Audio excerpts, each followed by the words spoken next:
buenas tardes. A nombre de Proncavi AC, Proncología y Calidad de Vida, les damos la más cordial bienvenida.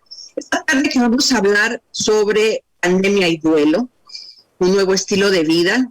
Con todo esto que está pasando, pues todavía hay personas a las que no nos cae muy bien el 20 de lo que sigue y pensamos que vamos a regresar a lo que había anteriormente y pues bueno, de eso vamos a platicar y de cómo asumir esta nueva responsabilidad de vida con la maestra Lucely Delgado, que pues ella es una persona muy prestigiada en el medio, en el torno de la pandemia y del duelo, ha tenido muchas intervenciones, la hemos visto en varios medios de comunicación hablando en relación al tema de tanatología. Pues la maestra Lucely Delgado Alvarado es licenciada en Psicología de la UNAM, aparte es maestra en Educación por la UPN y en Tanatología por el CUT. Ella es pionera en tanatología clínica y educativa aquí en el estado de Baja California, además es codirectora del Colegio de Psicología, Tanatología y Desarrollo Humano, directora de la Asociación de Tanatología del Noroeste, y pues tiene ya varios años de práctica clínica privada en psicología tanatológica, y como docente también, como expositora por más de 22 años, y entonces pues nos da muchísimo gusto que haya aceptado esta invitación y que comparta en esta hora con ustedes pues cómo ve ella que debemos manejar este nuevo proceso de vida. Muy buenas tardes, tocaya, mucho gusto de verte, aparte te tengo mucho cariño, tú sabes que te admiro mucho y te agradezco que nos estés acompañando. Al contrario, tocaya, yo feliz de que nos encontremos de nueva cuenta, a pesar de que no podemos estar juntas, yo sé que hay un cariño muy especial y que de alguna manera hay admiración mutua, porque yo también admiro mucho lo que tú estás haciendo en Proncavi, y no cabe duda que el amor por la ayuda, por la entrega hacia el ser humano es inagotable y estamos en el camino. Tocaya, yo feliz de que me hayas invitado para estar contigo en este programa. Muchas gracias. Pues para empezar, me gustaría que desde tu perspectiva nos expliques, para quienes todavía no sabemos qué es tanatología, qué es esto y por qué es necesario a veces buscar ayuda. Claro que sí, fíjate que, bueno, yo soy una apasionada desde la tanatología, jamás pensé que llegara a mi vida, llegó porque así me tocaba, porque así es mi misión y porque finalmente estoy enamorada y la respeto mucho. Tanatología, en un sentido estricto, es el tratado y el estudio de la muerte.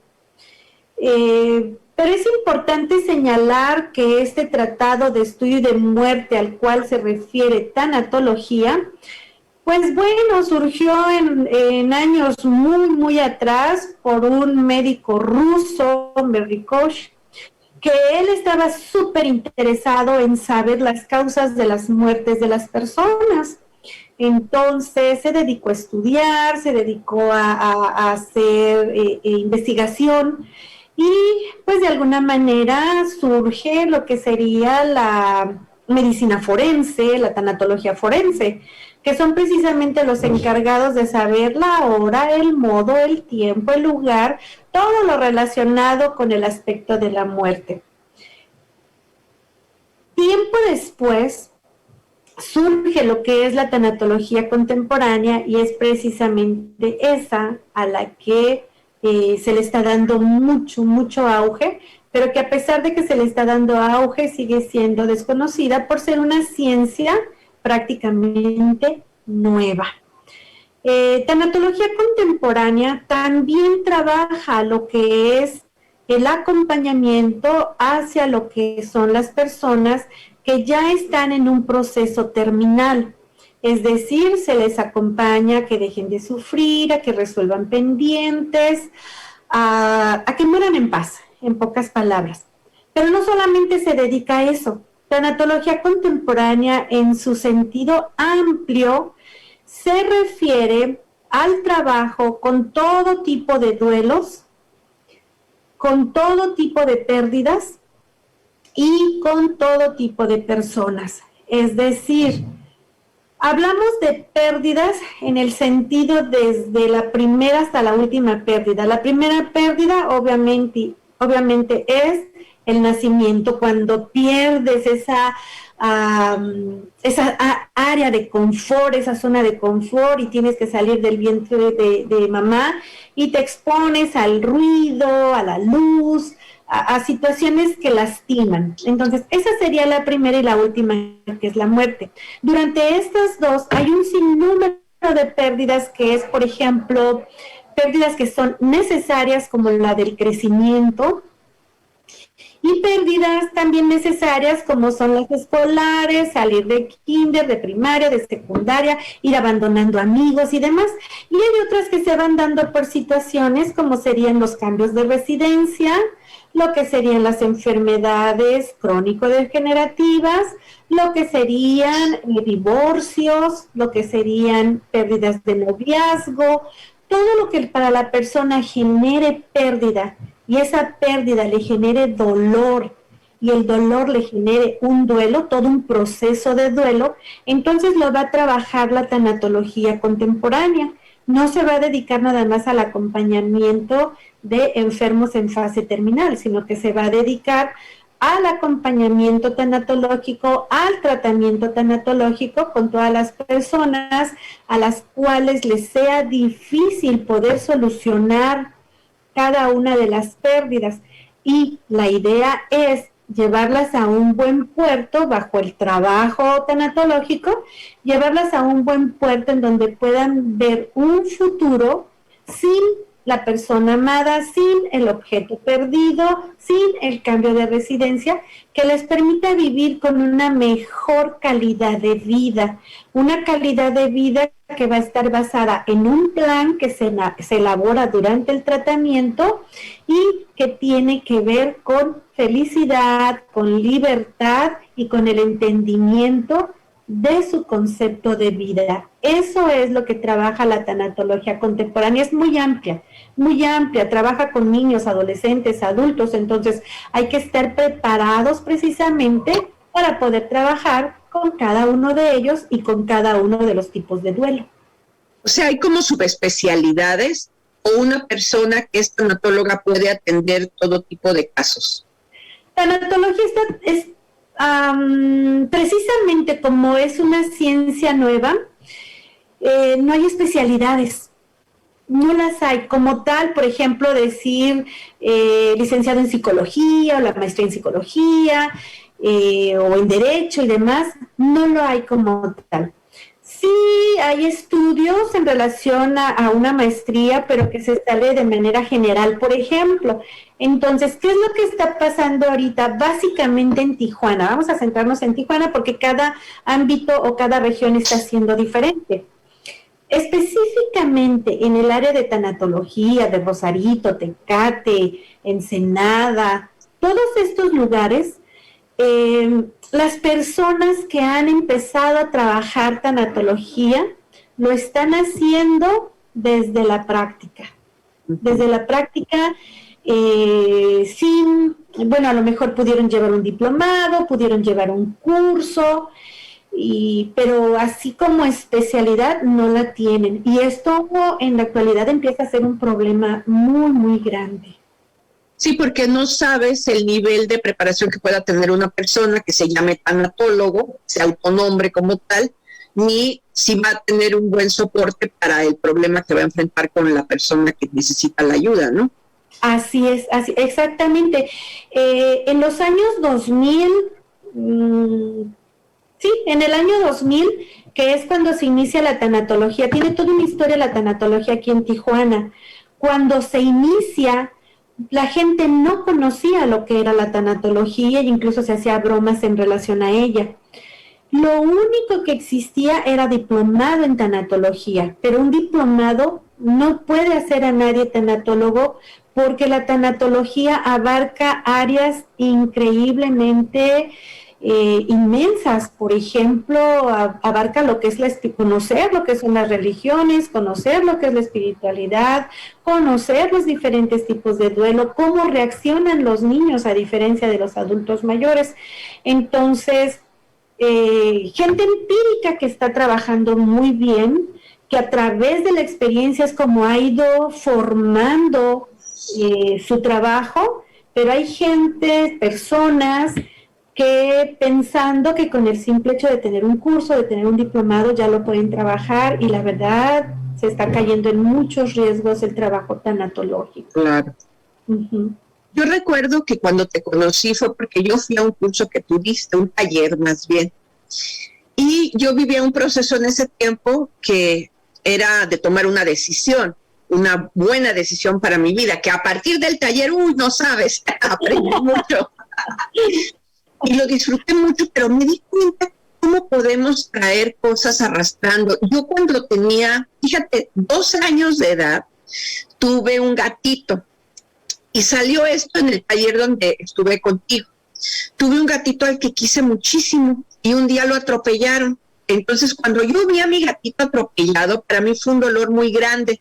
Y yo no recuerdo cosas de esa edad más que la muerte de mi gatito. Siempre, bueno, ahí va otro gatito, pero ese es pasando, va pasando, pero ese es otro. Entonces, eso para mí fue muy doloroso y me acuerdo mucho que esa vez en el taller se me vino ese sentimiento y pude entender que varias cosas que tenían que ver con miedo a pérdidas, sobre todo de tipo emocional, a que me encariñara con cosas, tenían que ver con ese duelo que no pude pasar bien, de la pérdida de ese ser que para mí fue muy importante. Entonces, a mí me abrió los ojos y me di cuenta que no necesariamente tiene que ser en relación a muerte, que todas las pérdidas, cada quien a la edad que tiene, por el nivel que tiene y por el proceso como ve la vida, pues puede ser muy grave o no. Y puede ser la misma circunstancia para 2 personas y va a ser la reacción completamente diferente. Y a mí eso me ayudó muchísimo para entender varios procesos que pasaron después que estaban relacionados a esa pequeña pérdida que para mucha gente habría sido, ¡ay, qué ridícula!, ¿no? Sí. Y realmente en ese tiempo todavía no estaba la cultura en relación al cuidado de los animales, sino que se les veía como mascotas, pero que podían ser de desecho, que no se les trataba bien, pero que las personas que nos encariñábamos con las mascotas y cuando la mascota moría, se perdía o le pasaba algo, pues pasábamos por un sufrimiento que difícilmente la sociedad entendía. Y entonces hablaban de que uno estaba exagerando o de que no era para tanto, ¿no? Que se llorara cuando, una frase que decían, llora cuando yo me muera, ¿no? Que valga la pena por un animal, no llores. Hoy en la actualidad sabemos que los duelos son muy fuertes y son tan significativos, estos duelos de pérdida de mascotas son tan significativos como perder algo que para ti es muy importante, una persona, el trabajo, la economía, la pareja, el trabajo, ¿no? Que a veces sin motivo de repente te das cuenta que ya no tienes trabajo y te preguntas qué fue lo que pasó y en ese momento no hay respuestas. Entonces, todos, no hay una sola persona que no atraviese por pérdidas. Todos atravesamos por pérdidas. ¿Cuál es la diferencia? La diferencia reside en las edades. De una manera normal, los niños tienen menos experiencia de pérdida que los adultos mayores. Y esto es lógico de entender porque a través de los años necesariamente se van a tener pérdidas que finalmente hay que recuperarse de ellas. Sin embargo, hay ocasiones en que hay niños de 5, 6, 8 años que viven pérdidas que no son las naturales para los niños de esa edad y entonces las llamamos atípicas. Todas estas pérdidas en muchas ocasiones, Tocaya, pueden ser trabajadas por la persona sin requerir de la ayuda tanatológica. ¿De qué depende? Depende mucho de los recursos, de la resiliencia que la persona haya generado durante su proceso de crecimiento. De tal suerte que en el ejemplo que tú atinadamente proporcionas de esta gatita que pierdes y demás, o de este gatito que pierdes, el haberlo, cuando queda inconcluso una pérdida, un dolor de este tipo, te impide vivir otra pérdida, porque no tienes la experiencia y el aprendizaje, porque no resolviste la primera, entonces se va a empalmar con las demás y va a llegar el momento que no sepas ni para dónde caminar ni qué hacer. Es ahí donde sí es importante, en la medida de que la persona diga, no puedo yo sola o no puedo yo solo con esto, es importante entonces sí que la persona recurra a el acompañamiento tanatológico o al tratamiento tanatológico, que son completamente distintos. De hecho, lo pongo de ejemplo porque a veces se menosprecian las pérdidas en los niños, en las niñas, pero creo que así como a mí me pasó con ese gatito, que me acuerdo que fue muy significativo para mí, y me platican que me lo regalaron, que era el que me cuidaba desde que nací, imagínate, y de repente verlo atropellado, pues bueno. Pero los cambios de escuela, la pérdida a lo mejor de un abuelito, o el divorcio de los papás, o sea, como que todo eso empieza a acumularse en nuestras vidas, y como dices, a veces no logramos dimensionar lo importante que puede ser este tipo de circunstancias para una niña o un niño, y no apoyamos en el proceso porque ni siquiera nos imaginamos lo importante que puede resultar. Y a la larga, pues esto se va acumulando, ¿no? No sé si después pueda explotar esto en otra cosa, pero es identificar desde que estamos pequeños estas pérdidas y procesarlas como algo natural, digamos. Es normal la pérdida, ¿no? Claro. Por ponerte un ejemplo, hace 2 semanas se presentó una paciente porque quiere destetar a su bebita. La bebita ya tiene 1 año y medio y ya la lastima.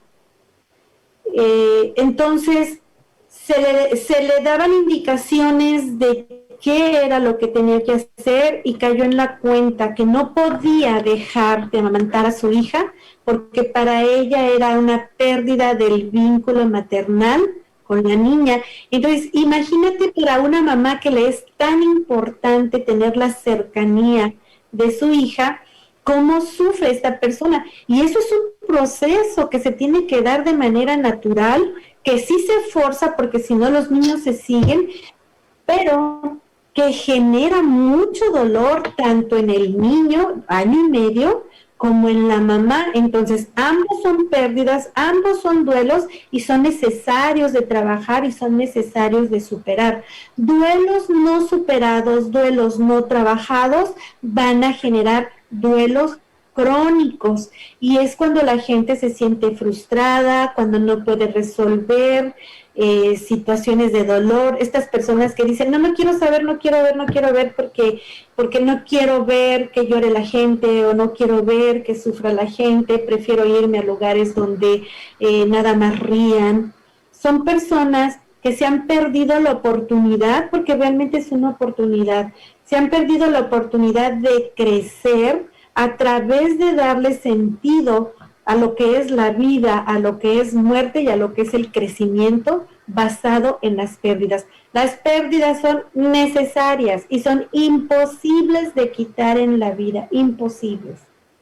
Pues estamos platicando con la maestra Lucedit Delgado sobre pandemia y duelo. Estamos llegando aquí al tema de la introducción para ver qué es esto de la tanatología y poder ya abordar pues todo lo que ha estado pasando desde la perspectiva de ella, que es una experta en el tema. Sigan con nosotros en Prevención en Acción. Regresamos en un momento.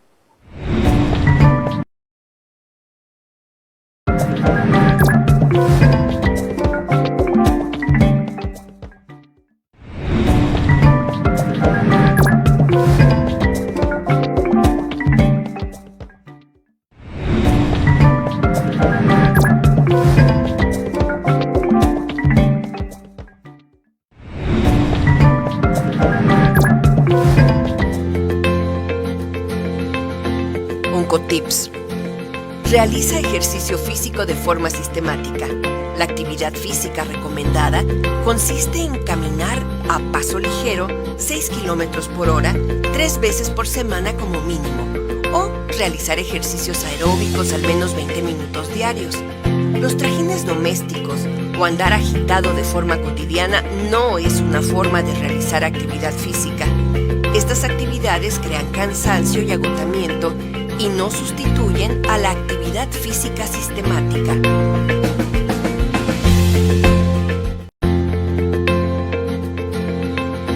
Oncotips. Consume frutas y verduras frescas de hojas verdes y vegetales de colores verdes y rojos. Estos son ricos en sustancias antioxidantes como los carotenos.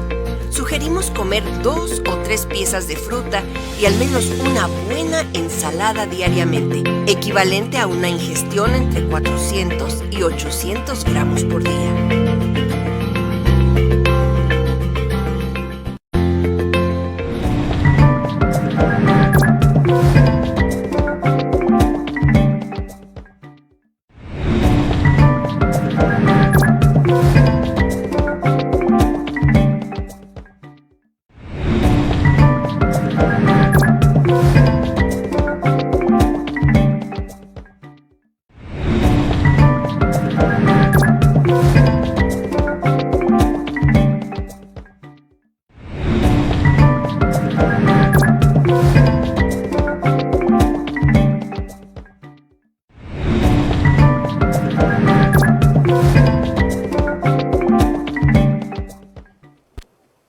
Continuamos platicando con la maestra Luz Edith Delgado. Estábamos hablando de que todas las pérdidas son necesarias, incluso que son procesos que nos hacen crecer como personas, pero que necesitamos identificar estos procesos para vivirlos, para no evadirlos y para, pues, seguir adelante.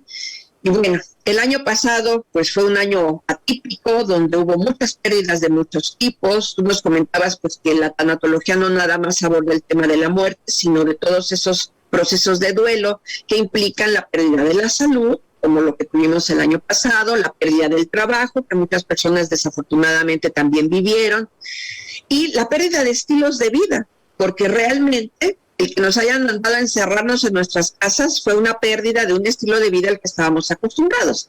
Entonces, en estos procesos, ¿hay alguna forma de identificar si algo nos está afectando realmente?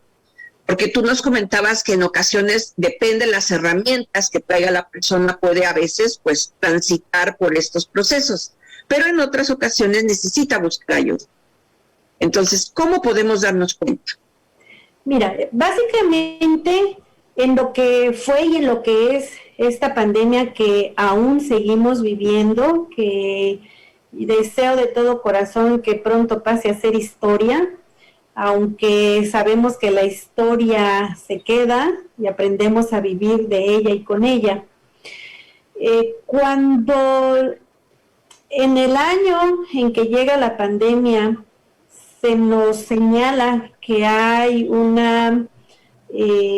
pues un peligro inminente de contagio que se desconoce, pero que está siendo mortal, es el primer atentado contra la persona, porque se está atentando contra la vida. No es cuestión de las personas, sino de lo que se da en el medio ambiente, en donde hay un virus que se desconoce y este virus te hace sentir y te hace ver que te están amenazando. Bajo esta amenaza de muerte, se viene otra pérdida, que es la pérdida de la libertad. No porque quieras, no porque sea de mala manera esta pérdida de libertad, sino porque para defender o para cuidar la vida era importante el confinamiento. Este confinamiento se da a partir de esta pandemia que se da en todo el mundo y se empieza a extender, y entonces pierdes también lo que es la seguridad, y salta el instinto de sobrevivencia o supervivencia de formas distintas. De tal suerte que las personas empezamos a responder de varias maneras, pero yo voy a poner de ejemplo 2. Una de ellas, pensemos que tienes un camino y una de ellas se va para el lado izquierdo, en donde, bueno, la persona se para en esos dos caminos, derecho y izquierdo, y puede decidir para dónde caminar. Bajo esta amenaza entramos en un estado de alerta, y este estado de alerta señala para dónde vas a caminar. Entonces la persona tiene la decisión, a través de todos sus mecanismos, a través de todo lo que ha vivido y de sus creencias, decide caminar hacia el lado izquierdo. Y en el lado izquierdo van a encontrar lo que es la negación. No existe, no es cierto, no me va a pasar nada. Todos estos son mecanismos de defensa que impiden que la persona se dé cuenta del alto riesgo de salud en el que se encuentra. Surge el reto de yo voy a seguir haciendo mi vida, aunque me digan que estoy confinada o confinado, yo no voy a hacer caso, porque esto no es cierto. Y surgen muchos mitos, ¿no? Entonces, ese camino es un camino en donde la negación no deja ver a la persona que está en un riesgo, pero finalmente está en una pérdida. La pérdida le está ayudando a reaccionar de esa manera. Del otro lado, del lado derecho, tenemos el lado de la aceptación.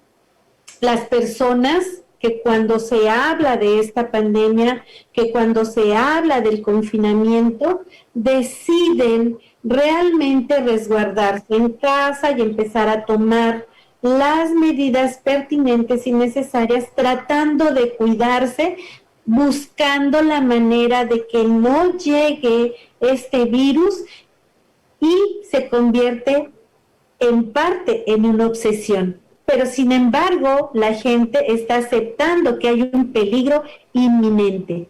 De cualquier manera, en los dos caminos hay un duelo, porque bien lo señalabas, en muchos de ellos, en cualquiera de los dos caminos que hayan tomado, se da la pérdida de trabajo, la pérdida de economía, como por ejemplo tantos negocios que tuvieron que cerrar, sí, tantas clínicas médicas incluso que también tuvieron que cerrar, consultorios, o sea, fue una pérdida, fue algo que no habíamos vivido antes.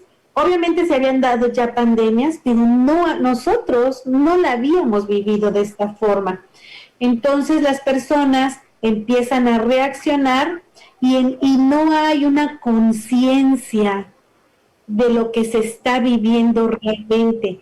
Y se sumergen o nos sumergimos en lo que es el miedo, en lo que es el dolor, en lo que es la desconfianza, en lo que es la inseguridad, como quiera que sea, bajo los dos caminos.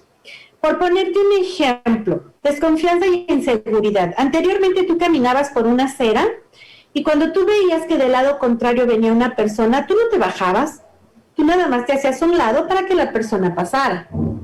Bajo esto que vivimos ahora, en la actualidad todavía se da, las personas se pasan a la otra acera. Sí, evades, ¿verdad? Evades. Entonces, ese es otro mecanismo de defensa que aparece a través de esta pandemia. La pandemia nos invita a darnos cuenta qué tan capaces somos de cuidarnos y qué tan capaces somos de superar pérdidas y duelos que se generaron en esos momentos. Y sobre todo se presenta un duelo que es difícil porque son duelos no esperados. Hoy estás, mañana ya no. Entonces se entra en otra crisis en donde no lo crees, no lo piensas, no lo sientes y te pierdes. Y luego yo creo que también viendo tantas cosas, porque bueno, antes no teníamos tanto acceso a la información, pero ahorita que ves la amenaza de familias que se han ido enteras, ¿no? Y de toda esta información a veces exagerada, que ya no sabes qué es verdad y qué es mentira, pues pierdes también el sueño, pierdes todo, sí. La tranquilidad. Sí, tocas un punto muy importante, Tocaya. Cuando no tienes este criterio para señalar o para darte cuenta que sí es verídico y que no es verídico, también te generan, y lo digo con toda certeza porque tuve pacientes así, te genera ataques de pánico. Exacto. Y los ataques de pánico son horribles, horribles por todas las características que presentan. Entonces, la gente empezó a tener ataques de pánico también. La cuestión es que somos, como seres humanos, somos tan bellos y tan contradictorios que por más que se está todavía en pandemia, tú sigues viendo y con estas muertes de familias completas, que al principio tú las escuchabas lejos, pero poco a poco las fuiste viendo más cerca y de repente decías que no me toque a mí y te cuidabas más, ¿no? A diferencia del camino que te digo de los que no me va a pasar nada, no va a suceder nada, y que sí les pasó. Entonces, estas pérdidas tan abruptas son las que en este momento se están generando más. Y entonces, como no pueden con el dolor, buscan culpables que paguen por la pérdida de alguien que murió por COVID. Claro. Sí, siempre, ¿no? ¿A quién echarle la culpa? ¿Quién es el responsable? Cuando a veces, desafortunadamente, pues la responsabilidad es de uno. Claro. En muchos casos, ¿no? Claro. Decía uno de mis pacientes, ¿pero por qué le tocó a él? Y la pregunta fue, ¿por qué no si tenía vida? Y a lo mejor suena duro decir por qué no si tenía vida, pero esto es algo que a todos nos está amenazando, a todos. La cuestión es saber realmente en qué medida nosotros estamos cuidándonos y qué tanto estamos siendo responsables para que esto llegue lo menos que se pueda y si es posible que ni siquiera nos toque. Ahora, si te das cuenta, no tenemos memoria. La gente está olvidando. O sea, se piensa que ok, perdí mi tranquilidad, perdí mi libertad, perdí economía, perdí un familiar, pero ya llegó la vacuna y entonces estas pérdidas y estos duelos que viví dejaron de existir. Y ya no son considerados, ¿verdad? No. Y tienen que ver con la esperanza, eso sí, tienen que ver con la esperanza y con la fe que las personas tienen para vivir. Pero la pregunta es, ¿realmente vamos a vivir como vivíamos antes? ¿Realmente va a ser igual? ¿O tendríamos que acostumbrarnos y adaptarnos a esta nueva forma de vida? Alguien me decía, es que yo perdí los besos, los abrazos de mis hijos, de mi esposo, de mis abuelos, de mis hermanos, lo perdí y yo lo quiero recuperar. La respuesta es posible que lo recuperes, pero no sé en qué circunstancias. Claro. Al menos nos queda claro que no va a ser igual, porque también yo creo que es una curva de aprendizaje todo lo que pasó, no nada más por la cuestión de la pandemia de COVID-19, sino por todas las pandemias asociadas que vimos, porque nos dimos cuenta que aparte teníamos poblaciones que estaban con problemas de obesidad, con problemas de diabetes, con problemas de hipertensión, de enfermedades crónico-degenerativas que responden a la manera como decidimos cuidarnos y como decidimos vivir todos los días, donde hay una responsabilidad en las decisiones que tomamos, de lo que comemos, del ejercicio que hacemos, de la forma como descansamos, incluso de cómo manejamos nuestras emociones, y que esto pues potenció todavía más el problema que teníamos de las infecciones por COVID. Entonces, ¿realmente queremos regresar a lo mismo? ¿Vale la pena regresar a lo mismo? Y aquí pues es como cómo reaprender a vivir. Fíjate, yo se me ocurre que si le preguntáramos a las personas si quieren regresar a lo mismo, yo me atrevería a decir que van a decir que sí. Me atrevería, quién sabe, a lo mejor resulta que no es así y que están buscando vivir de otra forma diferente. Negar las cosas que se están viviendo es ponerte en riesgo. Claro. Negar lo que todavía existe y que se va a quedar y que nos estamos adaptando y que por eso ahora ves más gente ya en las calles y que ves a varios que no traen cubrebocas, que desde siempre no lo habían traído, pero que ahora lo traen menos. Todo esto habla de un negar la existencia de vida y la existencia de muerte.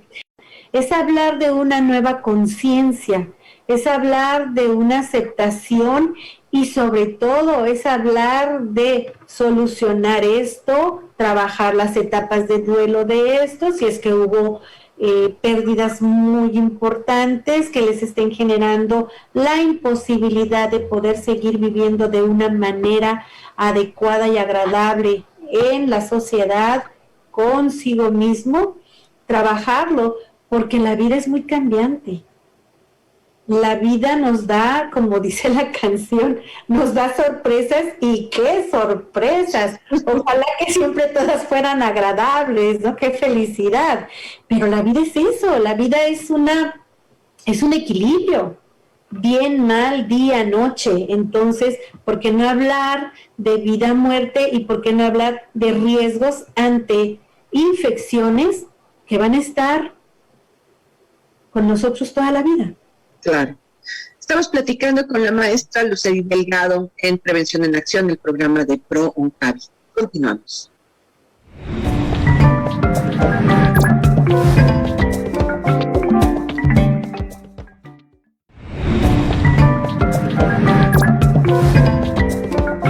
Oncotips, cáncer de colon. Se estima que el 47% de los casos de cáncer de colon podría prevenirse aumentando los factores protectores y disminuyendo los factores de riesgo. Todo lo que aumenta la probabilidad de desarrollar cáncer se llama factor de riesgo, y todo lo que disminuye esta probabilidad se conoce como factor protector. Los siguientes factores incrementan el riesgo de cáncer colorectal. Edad. El riesgo de cáncer colorectal aumenta a partir de los 50 años. Antecedentes familiares. Tener familiares cercanos que hayan sufrido de cáncer colorectal puede duplicar el riesgo de padecer este tipo de cáncer. Antecedentes personales de pólipos o enfermedad inflamatoria intestinal. Consumo de alcohol, tabaquismo, sobrepeso u obesidad. ProOncavi te invita a vivir de manera saludable y reducir los riesgos de tener cáncer de colon.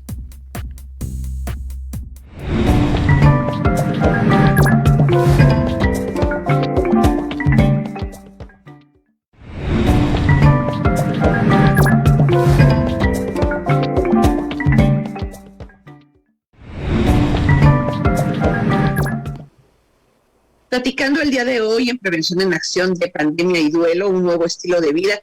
Y pues yo me acuerdo, querida tocaya, que en algún momento, gracias a ti, se tuvo un taller muy bueno con pacientes con cáncer. Y quiero decirte que todavía muchas de las que tomaron ese taller allá andan, fíjate, les fue muy bien en el taller porque procesaron muchas cosas del proceso de la enfermedad, del duelo que vivieron, de la mastectomía, porque pues también, ¿no? Del miedo a morir, etcétera, etcétera. Pero yo me acuerdo que cuando invitábamos a las mujeres que estaban viviendo el proceso de la enfermedad en aquel tiempo a que tomaran el taller, hubo una que a mí me llamó la atención, y que a ella le habían quitado las 2 mamas. Entonces le dijimos de buena forma, sí, mire, la invitamos, va a haber esta sesión de talleres con nuestra tanatóloga y guarabara, ¿no? Y se molestó muchísimo. Y la respuesta es, yo no estoy loca, y eso yo no lo necesito. Eso para mí no es. ¿Yo que no me ve que bien estoy? Yo no tengo ningún problema porque me hayan quitado las mamas o porque me haya dado cáncer. Y se fue súper enojada. Entonces, a veces es esa la reacción, ¿no? Cuando uno les invita, porque obviamente el que te dé cáncer, el que se haya muerto gente en tu familia y de repente, como tú dices, sin pensar así de la noche a la mañana, pues no es como si te sacaran una muela, ¿no? Es algo que te duele, o bueno, en términos normales. Sin embargo, hay esa reacción, y esa reacción de enojo, de coraje, de rechazo. como esa experiencia que tuvimos. Sí, esto se explica a través de las etapas del duelo. La primera etapa en donde la gente dice a mí no me pasó, que es la negación, ¿no? Y si me pasó, pues ni me acuerdo. Y además yo voy a volver a ser la misma. Y voy a pensar que en realidad fue un sueño, es decir, se niega. Pero la siguiente etapa, que es la de las emociones, se reacciona de maneras diversas. Las emociones juegan un papel preponderante en el manejo de pacientes oncológicos. Se habla desde el sentir una culpa de por qué no me cuidé, hasta el miedo de no me van a aceptar. Como mujer estoy perdiendo parte de lo que es la belleza considerada social y culturalmente. Estoy dejando de ser mujer porque además son mis senos, son parte de el poder amamantar a un bebé, que es mi instinto maternal y es un gusto en relación a la sexualidad. Entonces, se puede sentir vergüenza, se puede sentir miedo, se puede sentir culpa, envidia. Y cuando esto sucede, las personas no van a reaccionar. Las personas lo que van a hacer es soltar todo el enojo o esa emoción o sentimiento, porque son diferentes emoción y sentimiento, que más esté prevaleciendo en ellas. Yo pienso que en ese momento la paciente todavía no entendía qué era lo que le había pasado y era como confrontarla de una manera, en psicología se llama implosión, de manera abrupta. Así lo sintió ella porque el curso no fue así, fue llevado paso a paso, pero claro, para ella tiendo a pensar que fue una confrontación muy abrupta que no pudo tolerar. Además de que tampoco tuvimos la oportunidad de saber y conocer cuáles eran sus redes de apoyo, porque las redes de apoyo son importantísimas. Si hay un esposo, unos hijos, tíos, hermanos, amigos, no sé, gente que esté alrededor apoyándola, entonces la persona puede confrontar más su problema, pero si no lo tiene, y además basado en el concepto de mujer que tenga, es difícil. Por eso hablamos de tiempos, momentos. Okay. Y eso es lo que iba. Tal vez también esto nos sirve para entender pues que todo llega justamente a su tiempo, que no todas las personas vamos a reaccionar igual, y que va a llegar el momento en que tal vez nos demos cuenta que necesitamos buscar ayuda. Claro. Que no podemos solos o solas con el problema, ¿no? Claro. Mira, en el ambiente tanatológico, se da la oportunidad a la paciente. Si se siente a gusto y se hace el clic y se puede trabajar con ella o con él, adelante, se trabaja. Pero si la paciente dice, yo no me siento a gusto aquí, yo no estoy avanzando, entonces es importante soltar a la paciente y decirle, claro que sí, te remito con alguien más.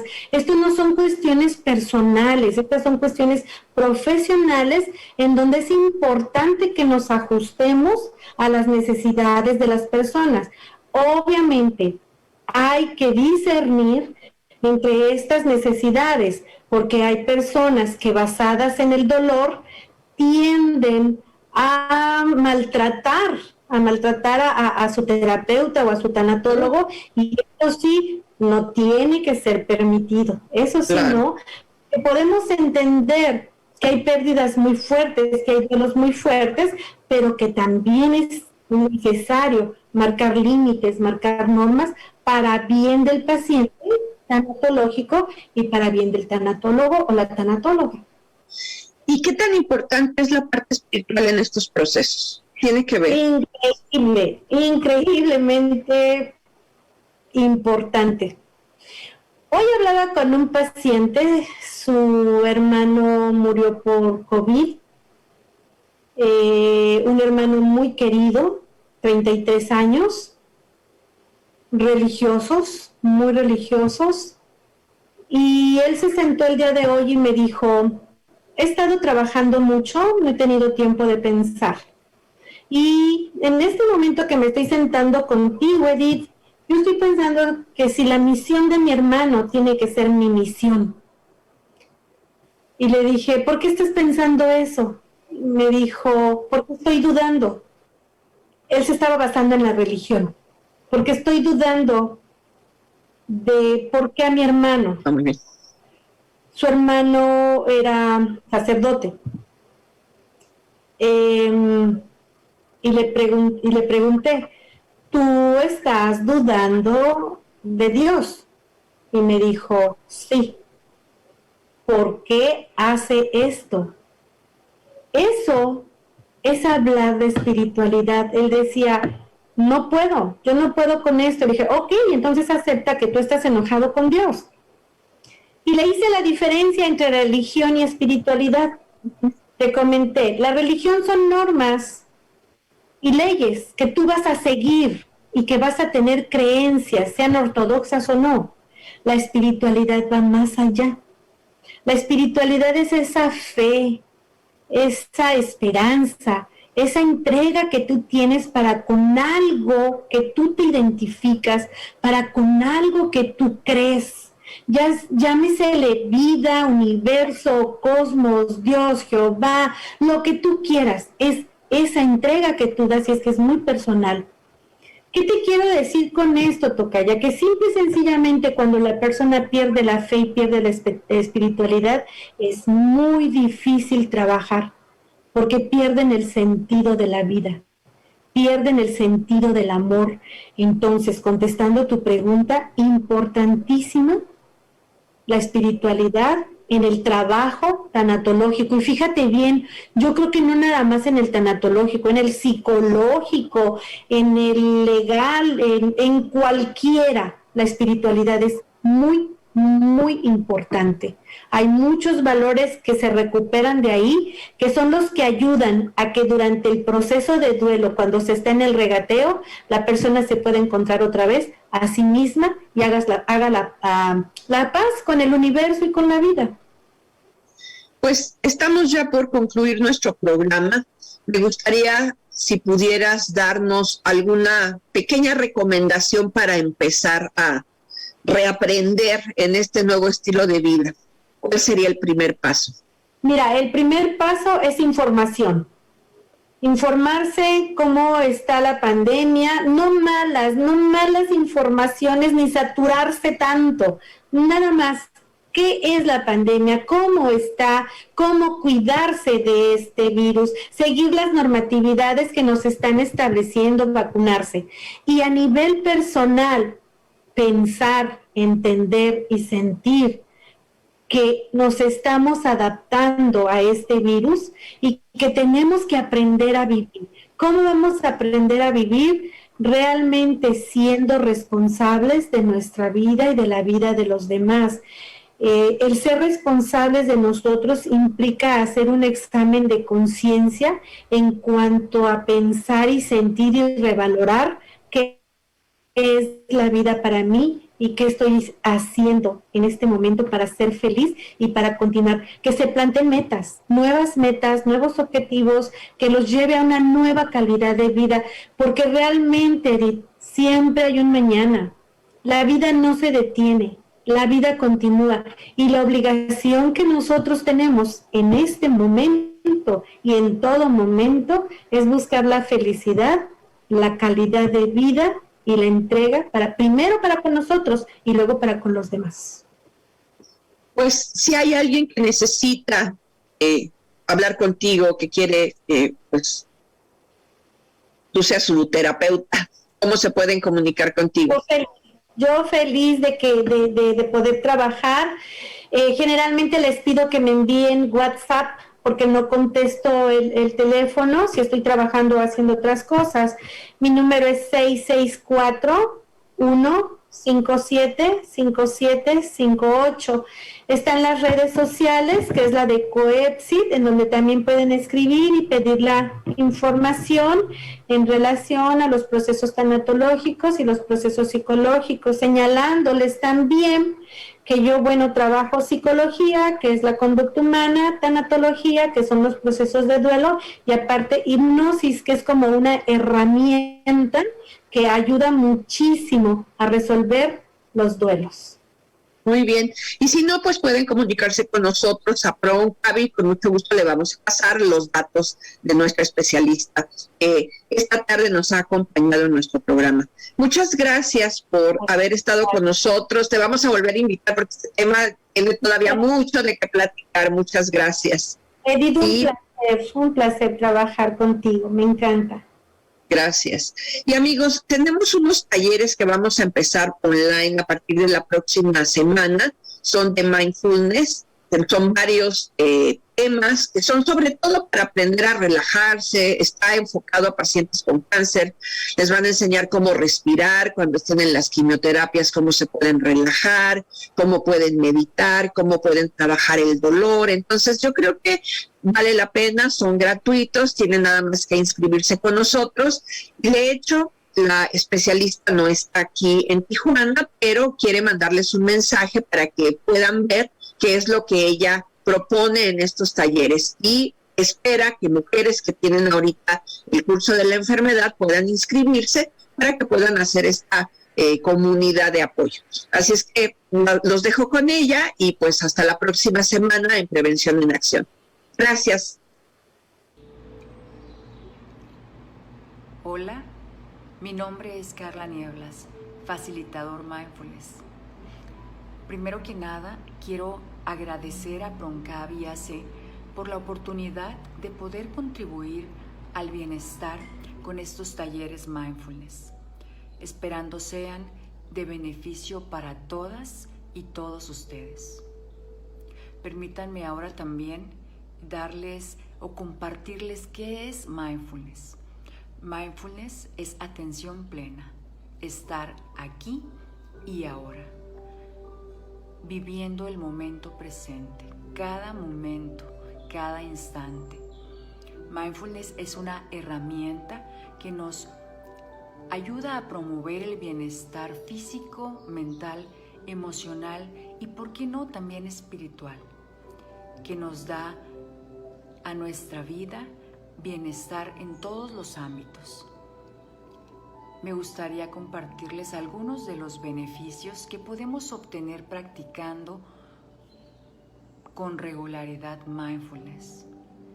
Entre otros muchos beneficios, podemos tener o nos puede ayudar a regular nuestras emociones, a mejorar nuestra salud física, mental, emocional y espiritual. Nos ayuda a modular el dolor, nos ayuda a mejorar nuestra calidad de sueño, nos ayuda también a reducir estrés, ansiedad y a mejorar nuestra satisfacción personal, a vivir más plenos, más felices y en general a mejorar nuestra calidad de vida. Gracias y espero vernos pronto.